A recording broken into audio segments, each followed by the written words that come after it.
Today's headline is a band of Florida pirates. Desperate deeds of Latrobe, the Spanish buccaneer. The subheadline says, the probable origin of an old canal, the remnants of which are still plainly visible. Vengeance upon a cruel man.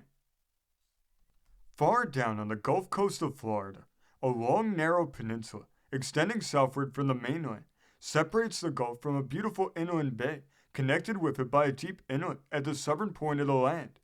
This sun-kissed peninsula bears unmistakable evidences that it is not new to human possession. The most interesting being a canal 2 miles north of the southern end of the peninsula, connecting the Gulf and bay, and a line of earthwork extending along the Gulf front from the mouth of the canal to the inlet. The canal appears to have been originally about 25 feet deep and 45 to 50 wide. Where it crosses the peninsula is something more than a mile wide, but it does not follow a straight line, turning with perfect angles to take the best advantage of the lay of the land. The line of earthwork, though somewhat higher and thicker, resembles now the temporary breastworks thrown up on the field by modern armies, but after ages of exposure to wind and weather, it may be only a remnant of what it was originally. By whom these works were made, and for what purpose, is left to theory and surmise.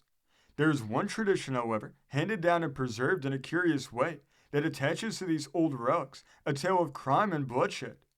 It was told me by an old, white-haired Floridian with whom one summer's night I was sailing along the coast. He thought it might be true. I don't know, but will tell it as it was told to me. He said, "The old man's story. In my young days, I followed hunting and trapping and passed a good part of my time with the Indians. I knew Osceola and some of the other great chiefs of the Seminoles and understood their language quite well. It is 50 years now since I first saw the old canal, and I determined, if the Indians knew, to find out something about it. There was living with the Indians at that time a very aged black man called Pepetta, in whom I was much interested. Evidently, he'd been a man of magnificent stature and physique, and still possessed wonderful memory and intelligence. His life, as I came to know it, had been one of singular hardship and adventure. He was a native African, born a chief among his tribe, and when a boy had been transported in a Spanish slave ship to the New Spain in the New World. His ownership had changed from Spanish to English masters and back again to Spanish, as contending settlements and races alternated in conquests of victory, till finally he escaped and became the slave of a Seminole chief, whom he found, in his barbaric way, kinder and more human than the Christians had been. He spoke English, Spanish, and the Seminole languages, and having a fondness for old tales, had learned many curious Seminole legends and beliefs. I knew that if any man living could tell anything about the canal and earthwork, it would probably be old Pepetta. And one night, when he had joined me at my campfire and seemed in a reminiscent mood, I asked him if he knew anything about them, or by whom they had been made. An Indian tradition. He replied, "When I first saw them, I was as curious as you are, for I was sure they had not been made by the Seminoles, and I was anxious to find out whatever people had occupied this part of Florida. But for a long time, I could only discover a sort of belief or tradition among the older Indians that the work had been done by white men many years ago. There was still living then an aged chief named Manawa, supposed to be over 100 years old, but his mind was bright and clear, and he had treasured up many tales and traditions handed down from father to son and learned when he was a boy. One night, when we were sitting by my campfire, as you and I are now, he told me a story about the old canal. When Saint Augustine was still a young Spanish settlement, struggling for a foothold and trying to drive the Indians from their hunting grounds, a band of buccaneers, headed by a fierce and celebrated chieftain named Latrobe, discovered the landlocked bay, which with its numerous islands, tortuous channels, and narrow outlet to the Gulf, they saw would afford an almost perfect retreat in which to hide or elude pursuit. On the north side of the bay, with its mouth concealed by mangrove bushes, they found a deep creek, which they ascended to its source in a bold freshwater spring, scarcely more than a mile from the bay. Around the spring, there was a beautiful grove of great live oak and magnolia trees, draped with long gray moss, while nearby, tall pines and cypress afforded an abundance of building material. A fort erected.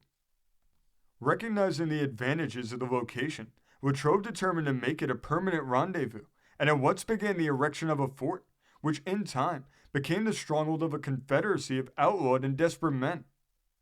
From the mouth of the creek, By way of the bay and inlet, it was 5 miles or more to the open sea, and when the pirate colony had grown strong in men and ships, the canal was cut to afford a shorter inlet, and in time of danger, an unsuspected avenue of escape.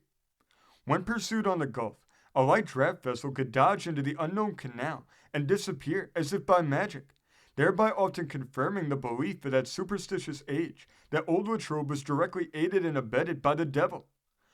Warships and the pirates feared no other, were too deep a draft to approach the shelving beach near than a mile or more, and at that distance, the mouth of the canal could not be discovered. Boats from pursuing ships could indeed be landed on the beach, but with the earthwork lined with musketmen, few of any boat's crews ever lived to land, or having landed, lived to get away. From this secure retreat, which he called El Nido, Latrobe's Light, swift luggers sailed out in pairs and triplets to prey on every flag. Between his black flag and every flag that floated, there was war, savage and relentless. And when plunder on the sea was scarce, he harried coast settlements far and near.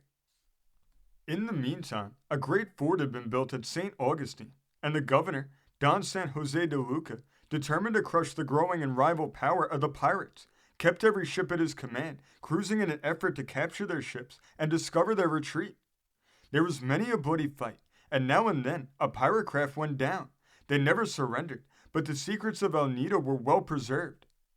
Governor's children captured. Before feeding the galleon's crew to the sharks in his usual matter-of-course way, Latrobe learned that there were no other warships in the harbor at St. Augustine, they having been sent with the greater part of the garrison from the fort on some expedition for which they were not expected back for several weeks.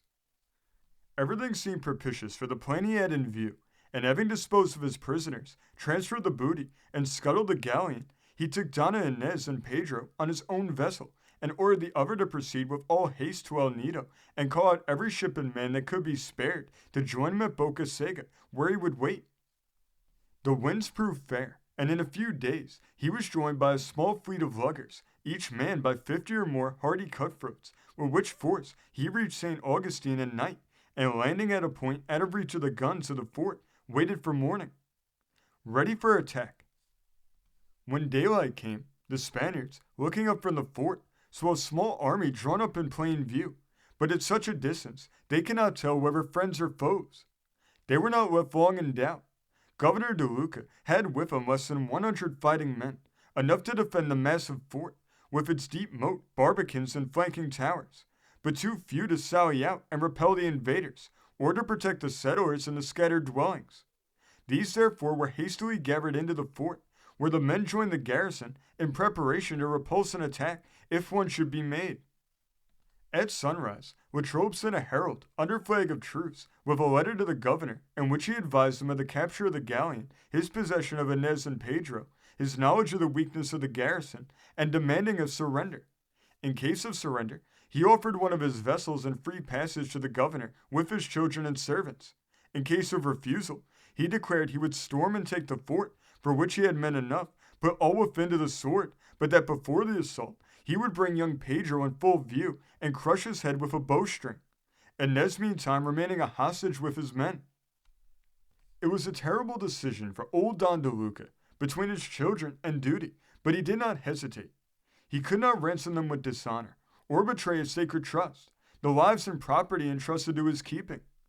This word he sent Latrobe, and asked him to demand something else, his children's weight in gold and himself, with Don Alvarado, his second in command, and the affianced husband of Donna Inez, and the exchange would be freely made.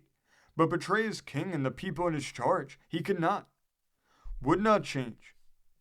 Latrobe replied that he would not abate one jot of his demand, that he offered the children, not for any love for them or Don De Luca, but to save his men who must fall in making an assault, and that if De Luca forced him to sacrifice his men, he would surely first sacrifice young Pedro, as he had said, while Inez would be reserved for a fate still more cruel. And moreover, De Luca's decision must be made within an hour. De Luca replied that the terms were impossible, that it was equally impossible for him to take the fort, and that if the children were harmed, a terrible vengeance would be executed sooner or later. He could say no more, and perhaps did not really believe that Latrobe would execute his threat. But it's so, he little knew the hard and cruel nature of the man. When the hour had passed, The governor, gazing from his ramparts, saw his boy led forward with the instrument of torture and execution attached to his head. It was a well-known implement in that age when human life and suffering counted for little. A sort of bow, stretching a strong and supple cord, which passing around and over a victim's forehead was gradually tightened, inflicting exquisite torture, until a final turn would cut into and crush the skull. He was brought near enough for his agony to be seen from the fort, and the father saw it all the while praying that God might intervene to save where he was powerless. Leaving the mangled body where it lay, from whence it was tenderly carried into the fort, Latrobe, with his company of executioners, moved back, where on consultation with his officers, he determined to delay the assault until night. The troops arrived. And so, in preparation on both sides, the long sad day wore on, until as if in answer to De Luca's prayer, a signal gun far out at sea announced the return of the Spanish ships and troops, which had not been expected for a week or more. Ah, if they had only been a few hours earlier. In the short twilight that followed, the pirates hastily embarked, and setting sail before the Spanish ships could intercept them, stood off southward, taking with them, alas, the hapless Inez. Between the Spaniards and the Seminoles, up to this time, there had been constant suspicion and hatred, if not open war. But with the pirates, it was different. Holding only a small rendezvous on land, with no thirst for the acquisition of territory, and making war on all other white men rich enough to plunder, the Indians had come to regard them almost as allies, and therefore had preserved the secrets of El Nido and its approaches.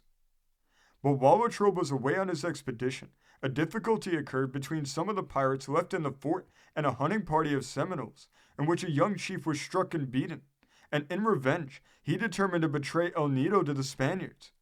For that purpose, he arrived at Saint Augustine only a few hours after Latrobe's flight, and seeking the governor, he disclosed the location of El Nido and offered to guide an attacking party. A terrible revenge.